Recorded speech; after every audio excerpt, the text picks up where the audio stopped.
Sergio Aguayo, Denis Dresser y Lorenzo Meyer en Aristegui en Vivo. Mesa Política. Bueno, le mando un abrazo a mi querido Lorenzo Meyer esta mañana de lunes con tantos temas, Lorenzo. Estamos tratando de contactar a Sergio y bueno, pues nos mandó un mensaje Denise que tiene cierta complicación para estar esta mañana aquí, pero bueno, esperemos enlazar a Sergio, que habíamos acordado con él estar con esta mesa y con esta serie de temas, Lorenzo, que están aquí entre nosotros, empezando, me parece, obligadísimo a hablar de la Guardia Nacional y de lo que desató toda la semana pasada esta circunstancia donde el presidente Donald Trump decidió, pues eso, lo que ya está ocurriendo, ya está por ocurrir, el envío de la Guardia Nacional a la frontera México-Estados Unidos, las reacciones que hubo de los aspirantes a la presidencia, de los candidatos a la presidencia, el mensaje de Peña Nieto que, bueno, concitó,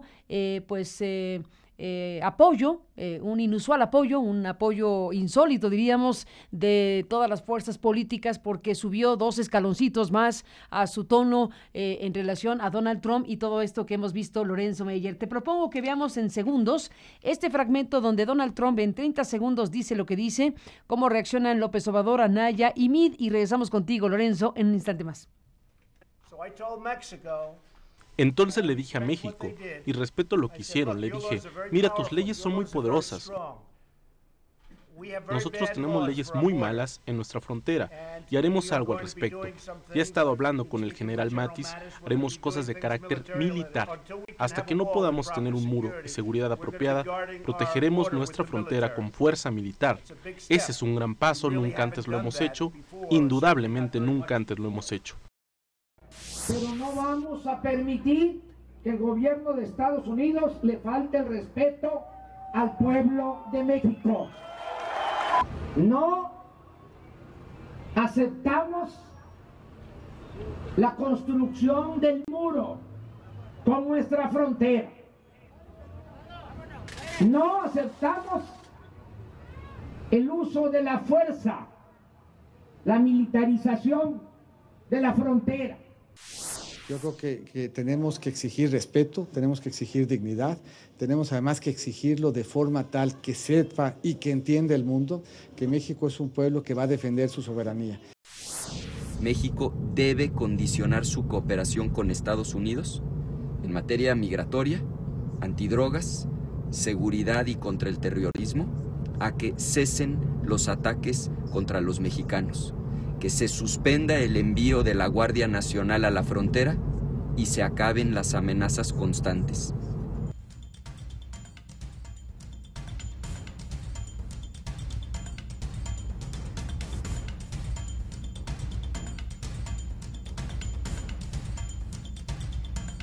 Lorenzo Meyer, pues ahí están estas reacciones iniciales a lo de la Guardia Nacional y por supuesto el mensaje de Enrique Peña Nieto.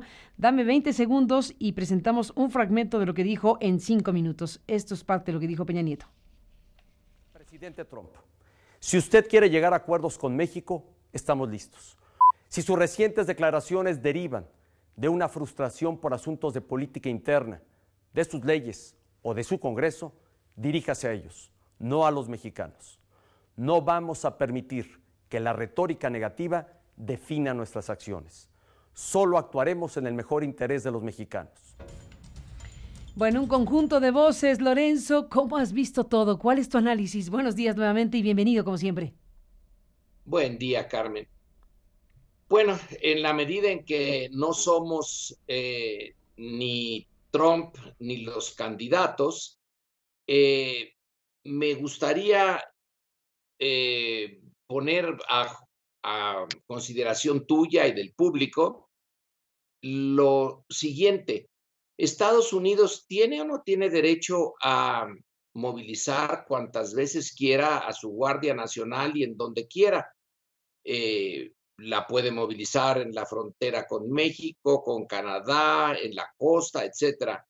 ¿Es o no es parte de su soberanía? ¿Por qué nosotros nos enfocamos tanto en la Guardia Nacional? Que no van a ser muchos, además, depende de dónde tome uno la fuente, pero son muy pocos guardias nacionales para tamaña frontera. Es entonces una movilización más simbólica que real. Pero no es allí donde debemos de enfocar las baterías. Insisto, es su Guardia Nacional, es su territorio y que hagan ahí más o menos lo que quieran y gasten lo que quieran en esta movilización. El otro punto, el punto realmente serio y que es un agravio para nosotros, es habernos exigido el pago del muro. Ahí lo más que México ha dicho es, no lo voy a pagar, pero nunca ha cuestionado lo que a mi juicio, Carmen, debe de ser la parte medular. Estados Unidos no tiene derecho a pedirnos que paguemos nosotros el muro que ellos van a construir en su territorio, que hagan con su Guardia Nacional lo que quieran, pero no que nos digan que vamos a pagar el muro. El hecho mismo de decirlo, ese sí que es un agravio, y un agravio de fondo, porque pareciéramos colonia. Ustedes pagan lo que nosotros decidimos hacer. España en el siglo XVIII usó la plata mexicana para sus guerras en Europa. Bueno, éramos su colonia y así nos trataron. Pero hay aquí algo de reminiscencia colonial al decirnos, al atreverse simplemente a plantear desde el inicio, desde que empezó como contendiente dentro del Partido Republicano, Trump en su primer discurso habló del muro y del pago que México haría. Bueno, esa parte no ha quedado bien clara. Sí, se dice, no, no la vamos a pagar, no vamos a pagar ese muro, pero no se ha dicho, usted no tiene ni siquiera el derecho a proponer semejante absurdo, semejante cosa. No, no, no lo vamos a pagar, pero no tiene derecho a proponerlo siquiera. Bueno, el otro punto que no quedó ya implícito, pero no se tomó ninguna medida, ese sí es importante, el de no cooperar con ellos, con los Estados Unidos, en materia de migración, ni en cosas parecidas. México se metió en esto con la iniciativa Mérida, con darle a los Estados Unidos el derecho a mandar a sus funcionarios a México y que se metieran en lo que México hacía con su policía, con sus fuerzas armadas, con su sistema jurídico. Se les dio oficinas aquí, se les dio enlaces con la Marina, con el Ejército, con el Poder Judicial, etcétera. Ahí es donde uno se debe de preguntar por qué Felipe Calderón les dio ese derecho, por qué el gobierno de Peña Nieto lo siguió, y ya que habló por primera vez de la posibilidad de suspender esta colaboración, hacerlo, puesto que Estados Unidos no ha dado marcha atrás en nada de lo que ha dicho. Creo, y que es muy cierto, que Peña puso el dedo en una explicación fundamental. Trump está hablándole a su electorado, no le está hablando realmente a México. Está en vísperas de las elecciones de la mitad de su cuatrienio, está realmente disputando con los demócratas el control del Congreso y necesita reactivar el apoyo al trumpismo de parte de esa población que le dio el voto en primer término, pero que algunos de ellos andan ahora un poco descontentos porque no se construye el muro. Bueno, le dice Peña Nieto, usted diríjase a su Congreso y a los suyos. Es cierto, ahí por primera vez toca algo que era obvio para todos desde el principio. Trump le habla a su propio público, pero nos toma de pretexto. Se pone bravísimo con nosotros, más bravo que con otros de sus adversarios. Y entonces me queda como tema de fondo, Carmen, el que Estados Unidos ha variado su política 180 grados en los últimos 70, 80 años. En los 1930 inaugura la política de buena vecindad el presidente Roosevelt. Esta política se debe en parte a la necesidad de Estados Unidos de mantener una buena relación con América Latina cuando se está desmoronando el orden internacional, ese creado por el Tratado de Versalles. Viene la Segunda Guerra Mundial, bueno, todavía es más claro. Le conceden a México un montón de cosas. Le conceden incluso el pago mínimo de su deuda externa, pero mínimo. Realmente casi nos perdonaron la deuda que teníamos con ellos. No insistieron en las reclamaciones por los daños causados por la revolución, aceptaron el arreglo con el petróleo, bueno, nos dieron todo y nos pidieron apoyo y braceros, mano de obra. Se les dio.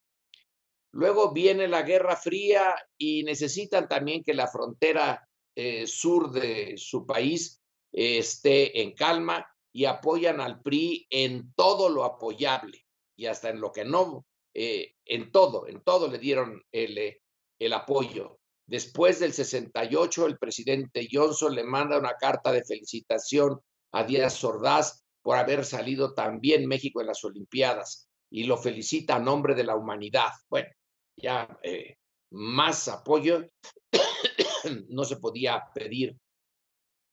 Se termina la Guerra Fría, ya no es tan necesario andar con contemplaciones con México y se pasa al otro extremo, a usarnos por nuestras fallas internas, que ese es un punto importante. Si nosotros tenemos un sistema político bien fuerte, muy legítimo, Estados Unidos tiene menos razones para usarnos como piñata. Pero como está todo tan descompuesto aquí, entonces pueden hacerlo y sobre todo un enfoque como el de Trump, al que ya no le interesa para nada tener una buena relación con México y le es particularmente útil tener una mala relación con México. Y finalmente nos dice que hasta la caravana esta del Via Crucis centroamericano que pasa por México, que son 1,000 y tantas personas, niños, mujeres, la presenta como si los bárbaros fueran a entrar en Estados Unidos y por eso moviliza a la Guardia Nacional y pide que México deshaga esa caravana, o sea, que se meta con los asuntos internos mexicanos. Y ahí va, en una situación ambigua, el Instituto Nacional de Migración a negociar con ellos, no los disuelve, afortunadamente, pudiendo haber los disuelto, pero en un abrir y cerrar de ojos, pero sí le hace caso a Trump, que se está metiendo en cosas que son soberanía mexicana, en teoría. En la práctica se ve que México no es un país enteramente soberano, sino semisoberano. Y ahí está nuestro problema. Dependemos mucho de Estados Unidos. Nos metió Salinas en el Tratado de Libre Comercio, nos hizo su apéndice económico y ahora que ya que consideran que no nos necesitan, que ni siquiera quieren el Tratado de Libre Comercio, a las patadas con nosotros y no tenemos la capacidad de defendernos por todas nuestras debilidades internas. porque el crimen organizado sigue estando muy bien organizado en México. Y cuando nosotros les pedimos a los norteamericanos, oigan, detengan la entrada de armas, ellos pueden decir, pues deténganlas ustedes, porque ¿qué no tienen ustedes frontera, no tienen ustedes policía? Y no la tenemos. Estamos metidos pues en un embrollo, finalmente, y con eso termino, porque Estados Unidos dio un giro muy dramático en su definición de lo que es el interés nacional norteamericano frente a México, y decidió que ya no va a tener la política anterior de cierto respeto y, en fin, buen trato con México, sino que le conviene el maltrato, porque ahora el interés nacional norteamericano es el interés de Trump, es el interés del trumpismo, y el trumpismo es un nacionalismo exacerbado, y México le sirve para reavivarlo cada vez que quiera. Lorenzo Meyer, acabas de mentar al expresidente Carlos Salinas de Gortari para hablar de lo que pasó con el Tratado de Libre Comercio y demás. Déjame brincar de este tema al otro tema.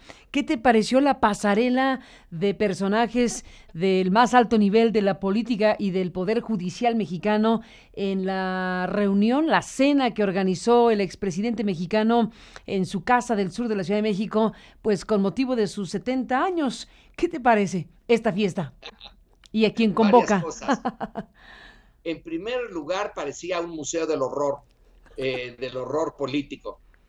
En segundo lugar, le da razones a Andrés Manuel López Obrador para seguir hablando de la mafia política, o de la mafia del poder. Aunque ahí estaban los tres poderes, que en realidad en México nunca han sido tres, siempre ha sido uno solo, y esto quedó demostrado. Faltaron los empresarios, Carmen.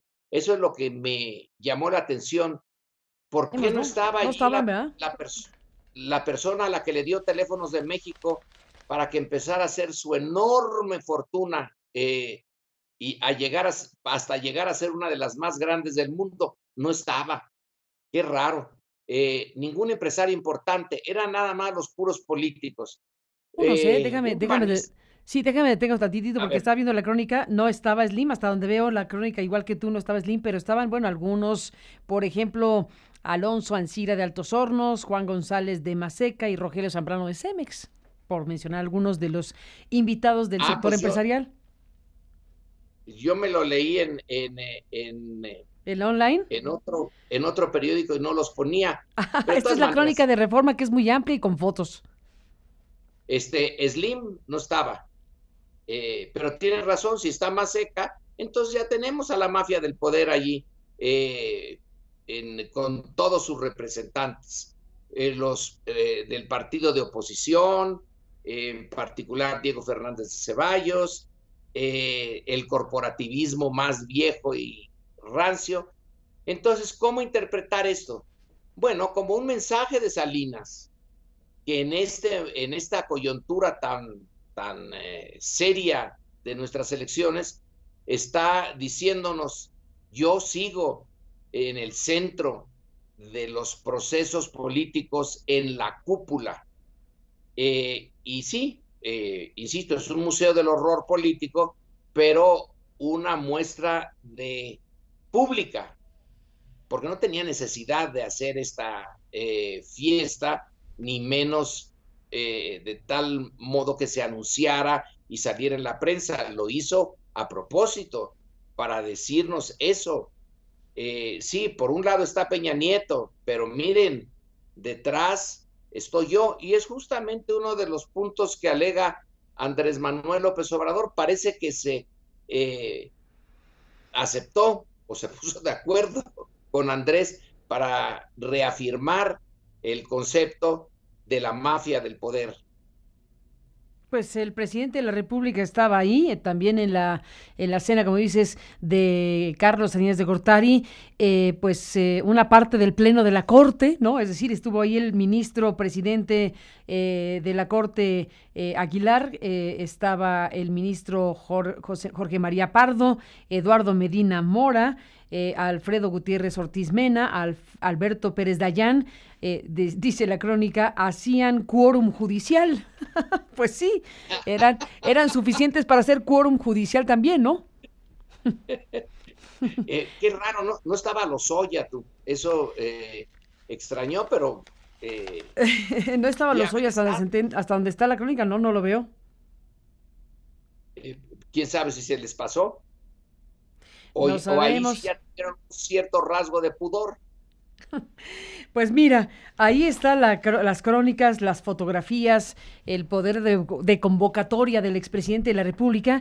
Y déjame brincar al otro tema hablando de expresidentes. ¿Cómo has visto esta discusión sobre las pensiones a los expresidentes de México, que se ve que pues, son suficientes como para organizar un fiestón de estos, ¿no? Yo no creo que necesite Carlos Salinas de su pensión. Debió de haber salido con mayores recursos. Todas las privatizaciones en los sistemas autoritarios o totalitarios, pongamos el caso de Rusia, cuando desaparece la Unión Soviética y privatizan todo, vaya que si se creó la mafia, la oligarquía rusa. En el caso chino, también hay ejemplos de empresas del Estado que luego pasaron a manos privadas y ahí estaba presentes miembros de la familia de los altos directivos. No creo que a Salinas, por ejemplo, le haga falta ni un centavo de su pensión. Cedillo, hasta donde yo tengo entendido, Cedillo dijo que él ya había renunciado a su pensión, está muy conforme con ser profesor de una universidad norteamericana, que es lo que realmente le gustaba y era su vocación, y luego está en las direcciones de varias empresas norteamericanas, así que él también ha de tener resuelto, él y sus hijos y sus nietos, el problema económico. Esto va sobre todo para Fox, que es el caso más notorio de pique entre Andrés Manuel y los expresidentes. Pero desde luego que está bien que les quiten esas pensiones.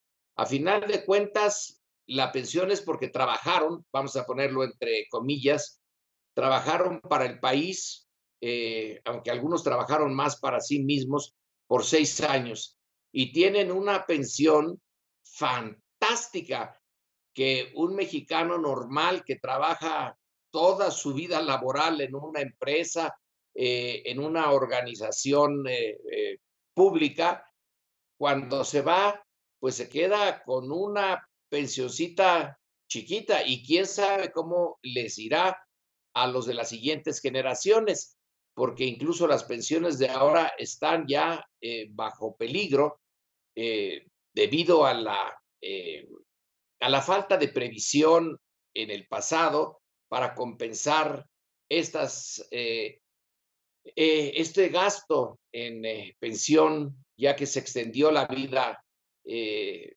física de los mexicanos, ya el promedio de vida es mucho más alto.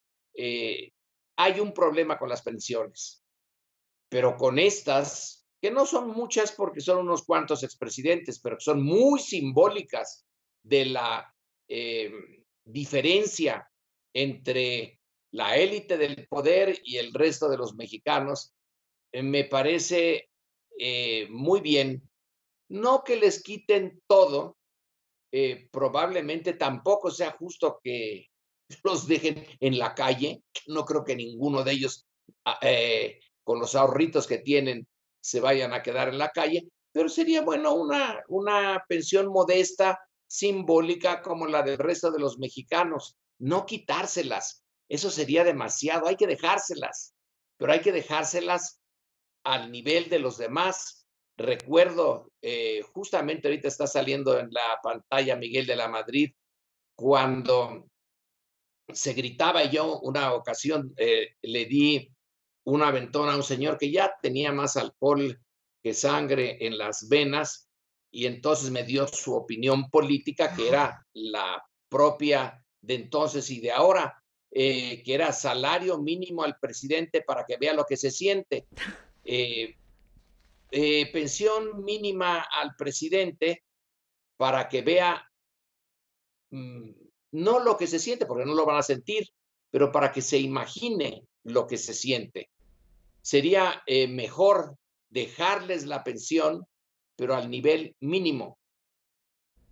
Pues ahí está el tema. Déjame nada más, Lorenzo, compartir contigo y con el público esta información que subimos a nuestro portal, pues sobre precisamente lo que dices, Vicente Fox contra Andrés Manuel López Obrador en Twitter, y aclarando que sigue apoyando a José Antonio Meade, porque había cierta duda de si iba a declinar por Meade para irse con Anaya, etcétera, etcétera. Pero ya mandó un tuit Vicente Fox, el expresidente, diciendo: yo estoy con @José Antonio Meade, ningún otro candidato tiene la honestidad, preparación y experiencia. O sea que si quedaba alguna duda de que el expresidente que llegó a la presidencia postulado por el PAN apoya al PRI, bueno, aquí ya la despeja y vuelve a refrendar su apoyo al candidato priista, el expresidente Vicente Fox. En una serie de tweets, Lorenzo, el expresidente Fox se lanzó nuevamente contra el candidato Andrés Manuel López Obrador, cuya posible llegada a la presidencia la calificó como una tragedia. Fox incluso utilizó una parodia que hacen de López Obrador en Televisa para tratar supuestamente de concientizar a los electores, esa de Aguas México con el Mesías Tropical, tuiteó. Y bueno, a Lopitos, como le gusta al exmandatario tachar al tabasqueño, le dijo que no sé qué es mejor o menos peor: recibir una pensión como casi todos los jefes de Estado del mundo, o inventar un partido político para saquear a los mexicanos con miles de millones de pesos, signos de pesos, de los cuales no rindes cuentas y te los quedas junto con tu familia, y le pone nepotista con letras mayúsculas. Andrés Manuel López Obrador ha prometido que si gana la presidencia de la República le quitará la pensión a los expresidentes, como es el caso de Vicente Fox, y subió Andrés Manuel pues un mensaje en su cuenta que dice: no es venganza, es justicia y austeridad republicana. Te propongo, Lorenzo Meyer, que escuchemos esto, que es parte de lo que está lanzando López Obrador sobre el tema. Los expresidentes de México reciben una pensión en total de 5 millones de pesos mensuales. Salinas, Cedillo, Fox, Calderón, ni Obama tiene una pensión así. Y no está en ninguna ley. Es un acuerdo que firma el presidente que llega, porque sabe que cuando termine, él se va a beneficiar con esa pensión. Yo voy a llegar a ser presidente de la República y ya no voy a firmar ese acuerdo. Se van a terminar las pensiones millonarias a los expresidentes. Andrés Manuel, presidente. Bueno, pues ahí está la animadversión de Vicente Fox. Andrés Manuel López Obrador, ya sabemos que no es nueva y se remonta hasta antes del 2006, cuando el entonces presidente mexicano orquestó el desafuero del entonces jefe de gobierno de la Ciudad de México. Y bueno, pues al final, como sabemos, pues no logró ese propósito, y sí estuvo en la boleta electoral Andrés Manuel López Obrador, como todos sabemos. Bueno, vaya asunto este de los expresidentes de México. Lorenzo, no te puedo no preguntar de una asunto importantísimo, que es Lula da Silva. ¿Alguna opinión tendrás, una reflexión necesaria en este momento, cuando estamos hablando también de otras circunstancias, de otros momentos y de otros contextos, como el de Brasil hoy? ¿Qué te dice Lorenzo Meyer? Perdón que pase un tema a otro tan rápidamente, pero así estaba en la dinámica noticiosa siempre.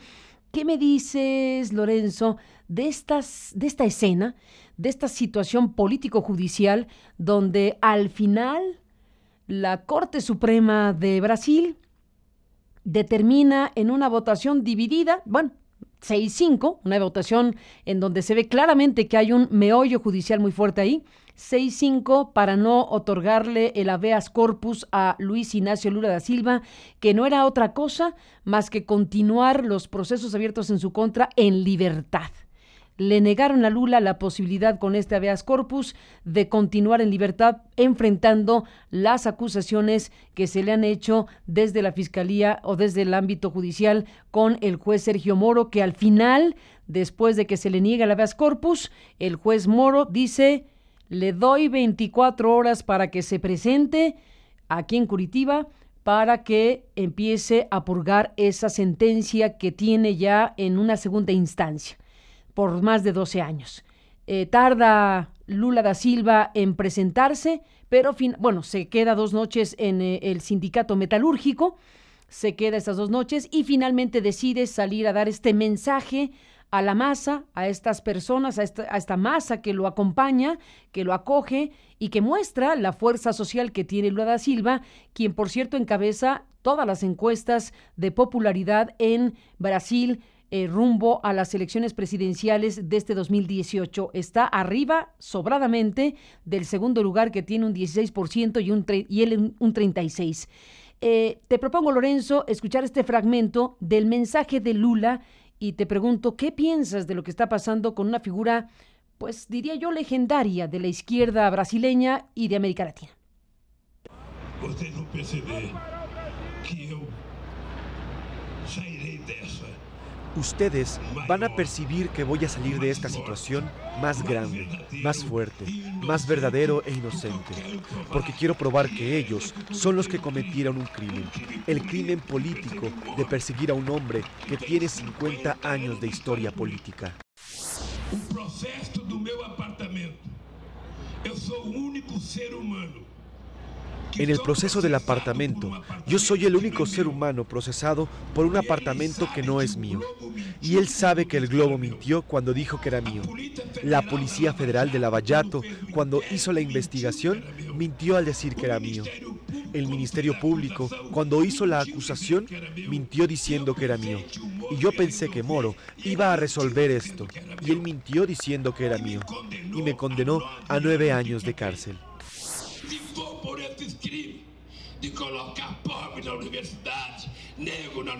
Y si fuera por estos crímenes, colocar pobres en la universidad, negros en la universidad, que los pobres coman carne, compren autos, viajen en avión, que los pobres hagan su pequeña agricultura, sean microemprendedores, tengan una casa propia.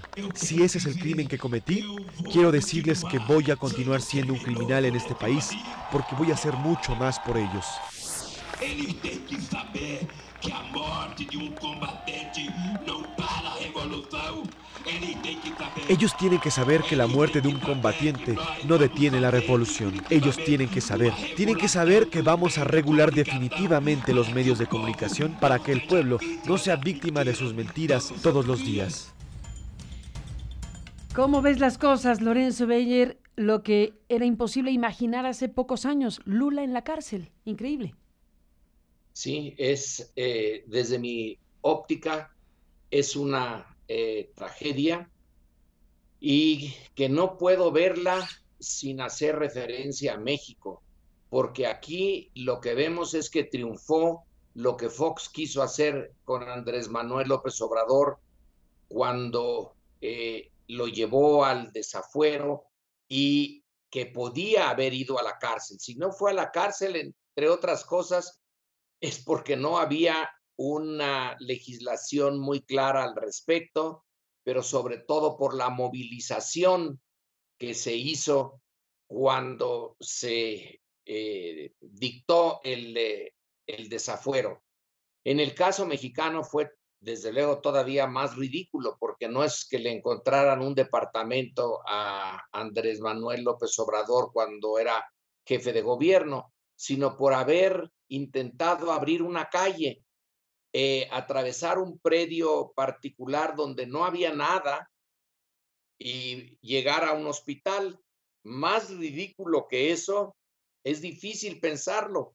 Y sin embargo, el señor Fox se reunió con la cabeza de la Suprema Corte de Justicia en Los Pinos, y entre los dos acordaron que era tal el acto de autoritarismo tan horrible que era necesario sacarlo de vida cotidiana y meterlo, juzgarlo y meterlo a la cárcel. No se pudo, pero en el caso de Lula sí se pudo. Es la misma razón, la misma mecánica. Las derechas de los dos países le tienen realmente pánico a un cambio sustantivo en la naturaleza del ejercicio del poder. En Brasil lo lograron hacer para la consternación de muchos, porque Lula dice que el departamento no es suyo. Los jueces dicen que sí. Esto en el contexto de un sistema como el mexicano, un departamento de esa naturaleza y sin poder explicar su origen, lo tienen un montón de políticos mexicanos. Y en Brasil mismo, Brasil tiene una élite política muy corrupta. El presidente actual de Brasil está bajo sospechas de corrupción, pero en serio, y sin embargo sigue allí como presidente. Entonces, son dos varas para medir que insisten en mantener las estructuras tradicionales de poder en manos de los grupos pequeños en relación a su número, pero enormemente importantes en relación a su riqueza.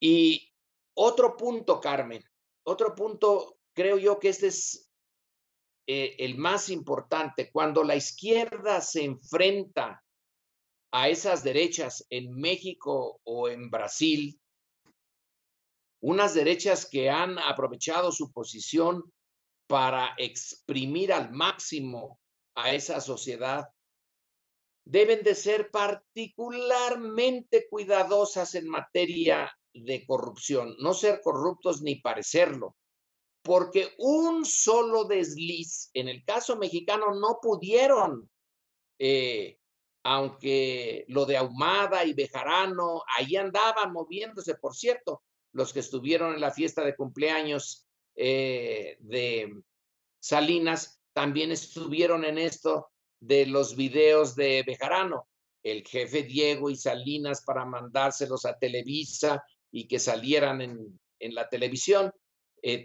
Televisa estaba ahí también en este enjuague. La izquierda ahora tiene que andar con pies de plomo, como se dice de la mujer del César, no solamente debe de ser honrada, sino parecerlo, porque le van a buscar todo. Y el Poder Judicial, que en nuestro caso no tiene ninguna credibilidad, en donde la cifra de impunidad de los crímenes depende de dónde tomes tú el estudio, pero está entre el 94, 96% aquí. La impunidad es la regla, pero no va a ser la regla con la izquierda, en particular con los líderes de izquierda. A ellos se les va a aplicar todo el peso de la ley que se pueda. Por tanto, para la izquierda mexicana, el caso de Lula, yo no sé si realmente le dieron ese departamento, que es poca cosa comparado con lo que es la corrupción brasileña, y que Odebrecht, esa empresa brasileña que vino a corromper también aquí, ya nos ha dado una lección sasa a nivel mundial. Ellos corrompen en serio, con millones y millones de dólares. El departamento de Lula es una migaja, pero una migaja que se ha convertido en algo tremendo en Brasil.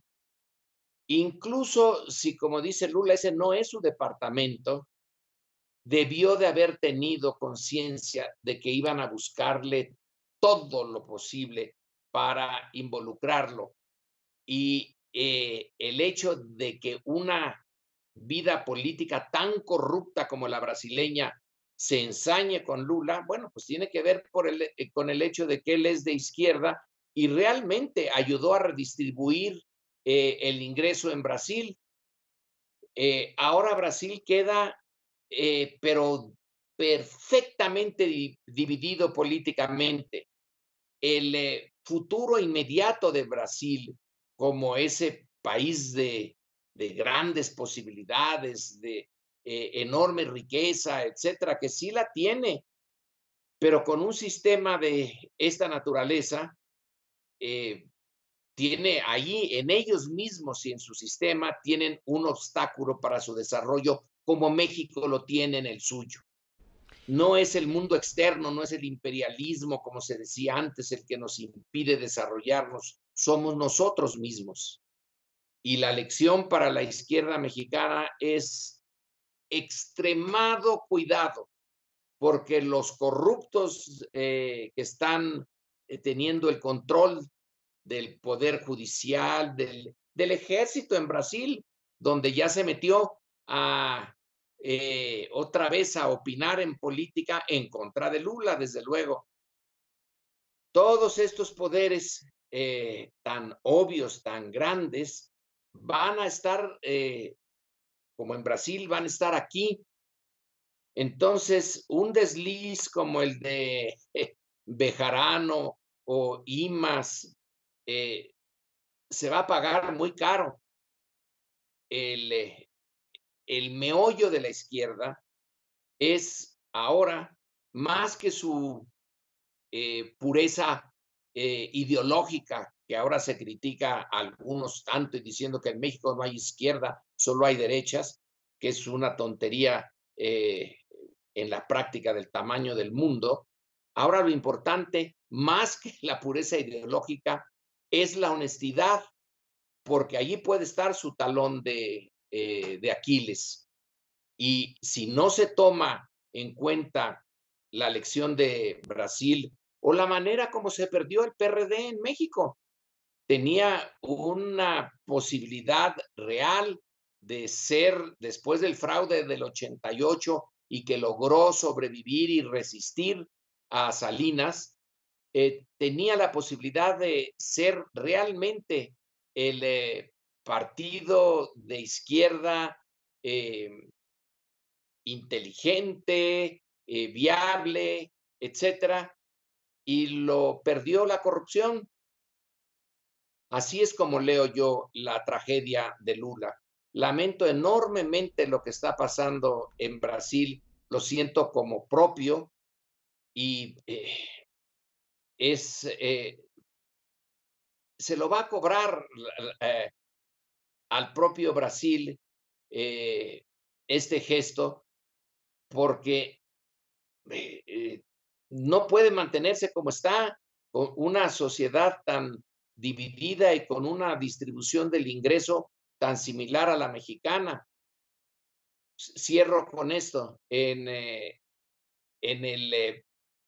Creo que en el periódico de ayer o de antier, en El País, viene obviamente varios artículos sobre Brasil y se cita a un politólogo que a su vez se inspira en una frase de una novela de Vargas Llosa, en donde Vargas Llosa dice, su personaje, ¿cuándo se jodió el Perú? Y entonces alguien se pregunta a sí mismo, ¿cuándo se jodió Brasil? Y dice, más o menos en 1500, cuando llegaron los portugueses. En cierto sentido, la herencia de colonia de explotación de Brasil, que es la misma de México, sigue siendo una herencia muy difícil de superar.